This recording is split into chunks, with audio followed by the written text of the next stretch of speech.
So திரும்பி வந்து ஒரு குட்டி ஃபில்லர் ஒன்று வச்சுருவோம் அப்படின்னு ஒரு ஃபில்லரி ஒரு எபிசோட் தான் வந்து வந்துகிட்டு இருக்கு இப்போ இந்த ராஜா ராணி விவகாரத்தில்.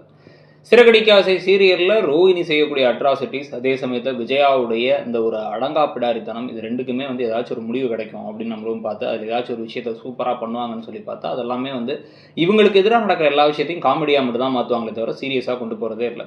விஜயாவுடைய டாக்டர் பட்ட விவகாரம் ஆகட்டும், இப்போவும் வந்து பார்த்தீங்க அப்படின்னா வந்து இந்த ராஜாராணி பிரச்சனை வர்றதுக்கான முக்கியமான காரணமே பணத்தை திருடினது ரோஹிணி தான். ரோகிணி தன்னுடைய இப்போ தன்னை காப்பாற்றிக்கிறதுக்காக பணத்தை திருடினது மட்டும் இல்லாமல் இவங்களுக்கு தேவை 2 லட்சம் தான். எக்ஸ்ட்ரா 1 லட்சம் திருடி கொண்டு போய் தான் அந்த ஸ்கூலில் கொண்டு போய் சேர்த்தாங்க தான் மகன் கிறிஸ்டன். ஸோ அதுக்காக பணத்தை தூக்கிட்டு மொத்தமாக வந்து இப்போ வந்து இப்போ மனோஜை தவிக்க விட்டாங்க. இன்னும் அந்த பணத்துக்கு அவர் என்ன பண்ணாருங்கிறது தெரியல. ஏற்கனவே 30 லட்ச ரூபா வீட்டுக்கு வேற போச்சு. இது எல்லா விஷயமும் நடந்துகிட்டு இருக்கும் பொழுது இப்போ கடைசியில் வந்து அந்த பழியை தூக்கி இந்த ராஜாராணி மேலே போட்டு அப்படியே வந்து அவங்க ஏதோ மோசங்கிற மாதிரி மட்டுமே ரோகிணி நடந்துகிட்டு இருந்தாங்க. அப்படியே அவங்க திருடினாங்கிறது அவங்களே மறந்த மாதிரி பிஹேவ் பண்ணாங்க. இப்போ அதுக்கு ஒரு சொல்யூஷனை கொடுக்குறேன் அப்படின்னு சொல்லிட்டு இப்போ யார் அதுக்கான சொல்யூஷனை கொடுக்குறேன்னு சொல்கிறாங்கன்னா அது முத்து தான்.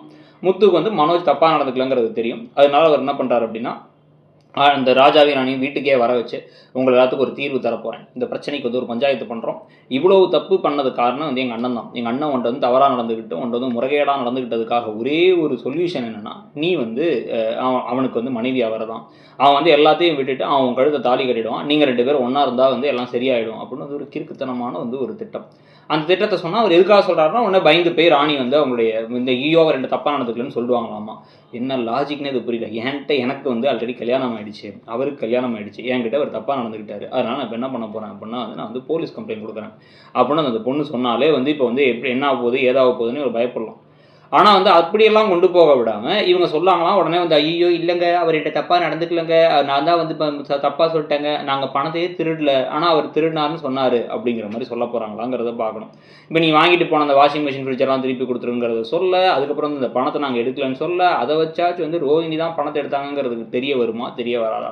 நீங்கள் என்ன நினைக்கிறீங்க? அந்த கதை போகிற போக்கில் வந்து அந்த கதை கொஞ்சம் கொஞ்சமாக ஃபில்லரை நோக்கி மட்டும் போகிறத பற்றி உங்கள் கருத்து என்னங்கிறத சொல்லுங்கள்.